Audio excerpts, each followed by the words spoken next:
These days, it's a really surreal experience for me to read the New York Times, which used to be at one time a real newspaper. Many years ago, for Policy Review, I wrote an article on the New York Times focusing on its executive editor, Abe Rosenthal, and how scrupulous Rosenthal was to kind of fairly assess how to cover events around the world. He himself had been a distinguished correspondent. But reading the New York Times now, it's just difficult to get behind to the psychology of the people who write the articles because they live in a kind of never land. And here's an article. This is just a sample of what I'm talking about. This is an extensive article in the Times about how censorship is getting really bad on the internet in Russia, almost as bad as China. And the Times goes through all these details, basically a very negative tone. The Russians are trying to block the internet. They're trying to take unpopular voices off. They're trying to stifle dissent. And they're taking a cue from the Chinese. No mention. I mean, and this is the sort of dog that doesn't bark. No mention at all that the New York Times and other leftist organs are pushing for vigorous censorship in America. They're not just pushing for censorship on the digital platforms. They want the digital platforms to turn over that function to the government. This is the point of the Facebook whistleblower. Why let Mark Zuckerberg decide who to censor? Why don't we let Joe Biden decide, in effect? Now, let's look at this article in the Times because it keeps sort of beckoning us to the American analogy, but the American analogy is really never made.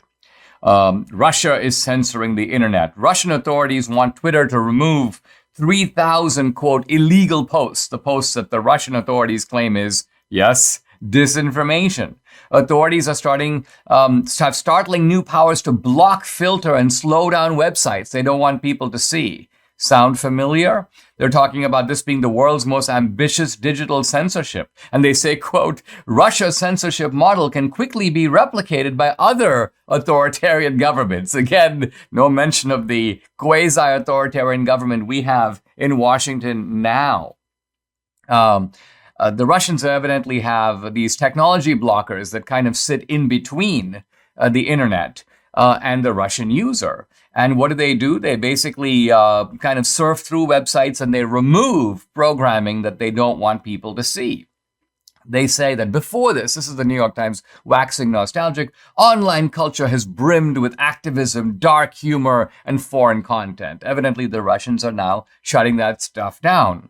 And then they quote a Russian woman, I was born in the era of the super free internet, and now I'm seeing it collapsing. Hey, you and I could say exactly the same thing.